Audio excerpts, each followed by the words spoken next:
सचित पोखरेलज्यूसँग मलाई अझ धेरै चित्त दुखाइछ क्या।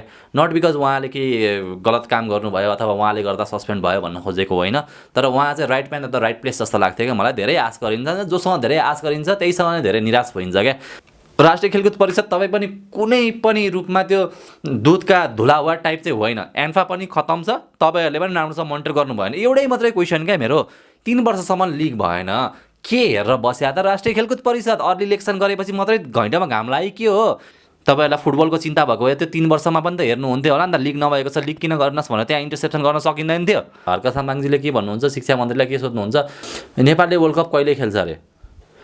कहिले खेल्छ नेपालले वर्ल्ड कप हर्क साम्बाङजी? त्यसको लागि ग्राउन्ड रियालिटी बुझ्नुभएको छ कि छैन? यो नेपाली फुटबलको black day black day black day भन्छ नि, ब्ल्याक डे होइन क्या, यो त कालो इयर्स नै भइसक्यो, ब्ल्याक इयर्स नै भन्दा पनि हुन्छ। जब नयाँ नेतृत्व आएको थियो होइन, त्यसपछि लगभग 3 वर्षभन्दा धेरै भइसक्यो यो लिग नभएको होइन। अब काम चाहिँ के हुन्छ खास यो एन्फाको अथवा कुनै पनि गभर्निङ बडीको काम के हो त? काम भनेको उसको लिग गराउनु हो मेन काम, अनि अर्को भनेको उसको काम के हो त भन्दा इन्टरनेसनल म्याचेसहरू गराउनु हो। दुइटै गराएन होइन। आई स्टिल रिमेम्बर म यो जब यो ब्यान भएको थियो होइन, म कमेन्ट्री गरिरहेको थिएँ क्या। म हाम्रो हेमजी हाम्रो आशिषजीहरू बसेर चाहिँ भोलिपल्ट चाहिँ कस्तो खाले सेड्युलिङ गर्ने हो त, भोलिपल्ट चाहिँ अब हामी कमेन्ट्री चाहिँ कसले गर्ने त भन्ने कुरामा हामीले कुरा गरिरहेको बेलामा यो न्युज आएको हो है। अब मलाई यहाँ राष्ट्रिय खेलकुद परिषदसँग नि खासै चित्त बुझेको छैन क्या। इगो क्लास हो खास, एकदमै सिम्पल भाषामा भन्ने हो भने राष्ट्रिय खेलकुद परिषद र एन्फाको इगो क्लास हो। म तपाईँहरूलाई भन्छु, यो विस्तारमा बुझाउँछु के हो भनेर मलाई 5 मिनट दिनुहोस्। सो म कहाँ थिएँ, हामी के गरिरहेको थियौँ भन्दा हामी भोलिको सेड्युलिङको कुरा गरिरहेको थियौँ। त्यही बिचमा चाहिँ एन्फा ब्यान भयो भन्ने कुरा आयो। 3 वर्षसम्म लिग भएको थिएन, 3 वर्षपछि लिग भएको थियो नेसनल लिग। त्यसपछि चैत 1 गतेबाट ए डिभिजन लिग पनि हुन्छ भन्ने कुरा भइसकेको थियो, त्यो लगभग डेट पनि सेट भइसकेको थियो। तर यत्रो वर्ष चाहिँ होइन के गर्यो भन्दा राष्ट्रिय खेलकुद परिषदले इन्टरसेप्ट गरेन। तर जब लिग हुन थाल्यो होइन, अथवा मैले एन्फाको बचाउ चाहिँ गरेको होइन, म एन्फाको बारे पनि कुरा गर्छु एकछिनमा। तर जब लिग भयो अथवा जब नेसनल लिग भइरहेको थियो, अब एकैछिनमा तपाईँको चैत 1 गतेबाट ए डिभिजन लिग हुन्थ्यो, त्यति बेला चाहिँ तपाईँको निलम्बन भयो होइन। यो समाचार आयो। यो निलम्बन कसले गरेको थियो? फिफाले गरेको थिएन, राष्ट्रिय खेलकुद परिषदले निलम्बन गरेको थियो, 3 महिनाको लागि भनेको थियो। तर फेरि तपाईँलाई अचम्मको कुरा हुन्छ, अर्को ट्विस्ट यहाँ छ, 3 महिना यो निलम्बन भएन क्या। यो 1 महिना मात्रै निलम्बन यो एक्जिस्ट गर्यो, अराउन्ड 1 महिना यस्तै टाइम फ्रेमको लागि एक्जिस्ट गरेको थियो। अनि त्यसपछि बिना शर्त फुक्पा पनि गर्दै राष्ट्रिय खेलकुद परिषदले। मेरो प्रश्न चाहिँ के हो भन्दा राष्ट्रिय खेलकुद परिषदलाई तपाईँहरूले निलम्बन गरेको किन त? बिना शर्त फुक्पा गरेको भए के सहमति भयो तपाईँहरू बिचमा? एन्फाले त लिग त त्यस्तै नै थियो, लिग त भएन त्यसपछि। सो के शर्त के थियो त? शर्त के थियो भन्दा यहाँ चुनावको कुरा थियो। अब यसमा कुनै अफिसियल कन्फर्मेसन छैन, तर अब गाईमै हल्लाको कुरा हो होइन। अब मेन राष्ट्रिय खेलकुद परिषदलाई जब एन्फाले अर्ली इलेक्सन गर्छु भने नि त्यसपछि बल्ल राष्ट्रिय खेलकुद परिषदले इन्टरभिन गर्न थालेको क्या। त्योभन्दा अगाडि लिग भएको थिएन, राष्ट्रिय खेलकुद परिषदले इन्टरभिन नै गरेन। तर जब 3 वर्ष नागिसकेको थियो, तब जब चुनावको कुराहरू आयो, तब एन्फा पनि तातियो, नेसनल लिग पनि गरायो, ए डिभिजन पनि गराउँछु भन्यो। त्यसपछि इन्टरभेन्सन आयो। किन भन्दाखेरि चाहिँ अब यस्तो थियो, उसले अर्ली इलेक्सन गराउँछु भन्यो, फिफासँग एप्रुभल पनि लियो, तर डिस्ट्रिक्ट लेभल हुँदै गर्नु पऱ्यो नि त, जिल्लाको इलेक्सन पनि गर्नु पऱ्यो नि त। त्यो एन्फाले बाइपास गर्न खोजिरहेको थियो। अब त्यसमा अब विभिन्न कुराहरू छन् किन बाइपास गर्न खोजेको भन्ने, त्यतातिर नजाउँ होइन। त्यसमा चित्त बुझेन राष्ट्रिय खेलकुद परिषदलाई। अब राष्ट्रिय खेलकुद परिषदको नै आफ्नै भेस्टेड इन्ट्रेस्टहरू छ, किनभने फुटबल बचाउनु त कसैलाई पनि छैन, यो पोलिटिक्समै अल्झिनु छ नि त। मेन कारण भनेको यो चुनाव हो क्या, अर्ली इलेक्सन। एन्फालाई अर्ली इलेक्सन गर्नु परेको, राष्ट्रिय खेलकुद परिषदलाई गर्न मन लागेन। त्यसपछि अब यहाँ कोर्टको केसहरू पनि भयो, दुनियाँ दिवाना अकडम बकडम भयो। अन्तिममा फिफासँग स्वीकृति लिएर इलेक्सन गर्छु भन्दाखेरि अब फेरि हाम्रो यो देशकै इलेक्सन परेको थियो एकचोटि, त्यसमा पनि एन्फा त अघि बढिसकेको थियो, त्यसमा पुलिसै पठाउनु परेको थियो त्यो रोक्नको लागि। तर त्यसपछि फेरि के भयो भन्दाखेरि इलेक्सन त अब गर्न पाइएन।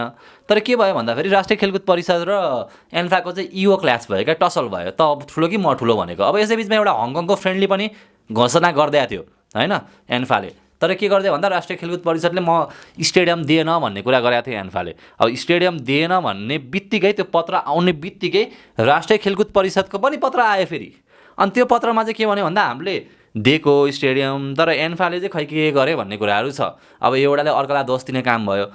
तर सबैभन्दा ठुलो सरप्राइज चाहिँ त्यहाँ के थियो भन्दाखेरि नेपाली फ्यान्सहरू हामी गएर प्रोटेस्ट गरेनौँ क्या। प्रोटेस्ट कसले गर्यो भन्दाखेरि हङकङसँग गेम थियो, हङकङको फ्यान्सहरू तपाईँको दशरथ स्टेडियममा आएर प्रोटेस्ट गरेको थियो त्यहाँ किन चाहिँ गेम भएन भनेर। सो हामीलाई नेपाली फुटबलको अहिलेसम्म त मतलब थिएन। आज देखिरहेको छु म जताततै ब्ल्याक डे के कस्तो के ब्ल्याक डे, यत्रो दिन चाहिँ हामीले के हेरेर बस्यौँ त। अनि आफ्नो पक्षबाट मैले कतिवटा भिडियो बनाएँ, 10-12वटा भिडियो त तपाईँले टिकटक र इन्स्टाग्राममै भेट्नुहुन्छ जुन राम्रै भ्युज आएको छ।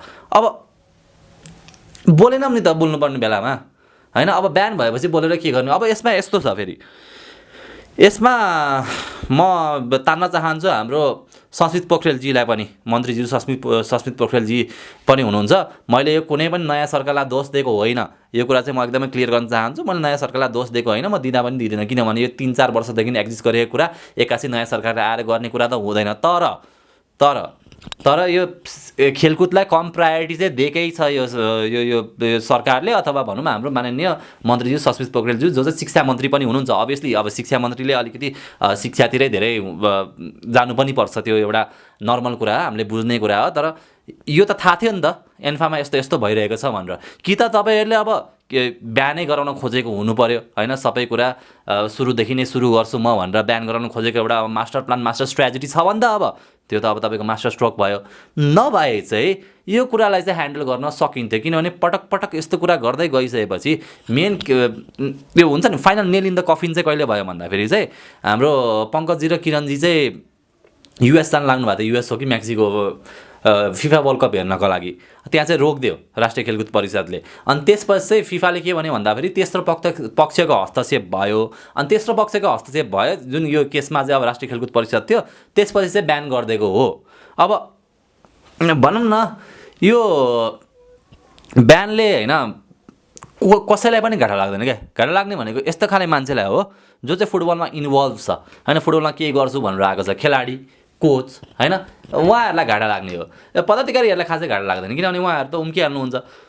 राष्ट्रिय खेलकुद परिषद तपाईँ पनि कुनै पनि रूपमा त्यो दुधका धुलावा टाइप चाहिँ होइन। एन्फा पनि खतम छ, तपाईँहरूले पनि राम्रोसँग मोनिटर गर्नु भएन। एउटै मात्रै क्वेसन क्या मेरो, 3 वर्षसम्म लिग भएन, के हेरेर बस्या त राष्ट्रिय खेलकुद परिषद? अर्ली इलेक्सन गरेपछि मात्रै घैँटामा घाम लाग्यो के हो? 3 वर्षसम्म लिग नगर्दाखेरि दशरथ रङ्गशाला ब्यान्ड छ क्या, एएफसीले ब्यान गरेको छ, त्यसलाई मेन्टेन गर्नु पर्दैन? त्यसको जिम्मेवारी कसको हो? दुवैजनाको होला। फेरि पनि त्यही क्वेसन, 3 वर्षसम्म ब्यान भएको छ, अनि 3 वर्षसम्म ब्यान भएको बेलामा चाहिँ के हेरेर बसेको त? त्यतिखेर त के हो, तपाईँहरू के भेस्टेड इन्ट्रेस्टवाला आइरहेको थियो कि? तपाईँहरूको एन्फासँग एकदम राम्रो थियो नि त होइन, साथघाट त्यो बेलासम्म त। तर एक्कासी अर्ली इलेक्सन आइसकेपछि चाहिँ के भयो त? त्यहाँ तपाईँहरूलाई फुटबलको चिन्ता भएको भए त्यो 3 वर्षमा पनि त हेर्नुहुन्थ्यो होला नि त। लिग नभएको छ, लिग किन गर्नुहोस् भनेर त्यहाँ इन्टरसेप्सन गर्न सकिँदैन थियो। अब फेरि अब बिचमा हर्क साम्बाङजी पनि हुनुहुन्छ होइन। अब दुःख लाग्छ क्या, हाम्रो अब मान्यज्यूहरू हुनुहुन्छ होइन, उहाँहरू अब डिफ्रेन्ट ब्याकग्राउन्डको हुनुहुन्छ, स्पोर्टिङ ब्याकग्राउन्डको त कोही पनि आउनु भएन। ज्ञानेन्द्र मल्लजी हुनुहुन्थ्यो समानुपातिकमा, अनफर्चुनेटली पर्नु भएन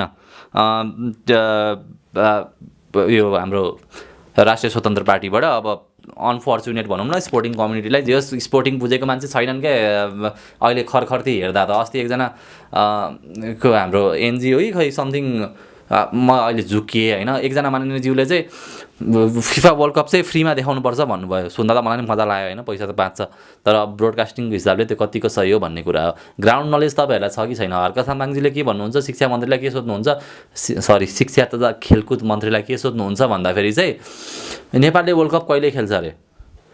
कहिले खेल्छ नेपालले वर्ल्ड कप हर्क साम्बाङजी? त्यसको लागि ग्राउन्ड रियालिटी बुझ्नुभएको छ कि छैन? लिग भएको छ कि छैन भन्ने कुरा थाहा कि छैन तपाईँलाई? लाइक जे मन लाग्यो त्यही बोल्नु भएन क्या होइन। तपाईँहरूबाट त हामीले के रेस्पोन्सिबिलिटी एचिभ गर्छौँ नि त। अब संस्कृत पोखरेलजीले के भन्नुभयो फेरि, will build from the scratch भन्नुभएको छ होइन। अब त्यसको के छ त, त्यसको प्लान भिजन चाहिँ के छ त? केही कुराहरू तपाईँले सेयर गरिदिनु भयो त हुन्थ्यो। प्राइभेट लिगहरूमा त गइराख्नु भएको छ। एनएसएललाई मैले नराम्रो भनेको होइन, प्राइभेट लिग चाहिन्छ, तर प्राइभेट लिग चाहिन्छ भन्दैमा रेलिगेसन र प्रमोसनवाला सिस्टमवाला लिगलाई चाहिँ हामीले स्क्रैप गर्न मिल्दैन क्या होइन। फुटबल विकासको लागि यो पनि चाहिन्छ, एनएसएल पनि चाहिन्छ। प्राइभेट लिगमा त फोकस गर्नुहोस् नगर्नुहोस् भनेको होइन, तर आफ्नो यो घरेलु लिगमा पनि त फोकस गर्नु पर्ला नि त। मन्त्रीज्यूले त्यसमा पनि ध्यान दिनु पऱ्यो। अब संस्कृत पोखरेलज्यूसँग मलाई अझ धेरै चित्त दुखाइछ क्या। नट बिकज उहाँले केही गलत काम गर्नुभयो अथवा उहाँले गर्दा सस्पेन्ड भयो भन्न खोजेको होइन, तर उहाँ चाहिँ right man at the right place जस्तो लाग्थ्यो क्या मलाई। धेरै आश गरिन्छ, जोसँग धेरै आश गरिन्छ त्यहीसँग नै धेरै निराश भइन्छ क्या। सो उहाँसँग मैले एकदमै धेरै आश गरेको थिएँ। त्यो आश जति मैले गरेँ त्यसमा चाहिँ अब भनौँ न अहिलेसम्म मेरो चित्त बुझेको छैन। आई होप उहाँले केही चाहिँ गर्नुहुन्छ, अब निराश गर्नु हुँदैन भन्ने मैले अपेक्षा गरेको छु। र नेपाली फुटबल मरिसकेको छैन, थोरै सास बाँकी छ। अब let's hope for the best.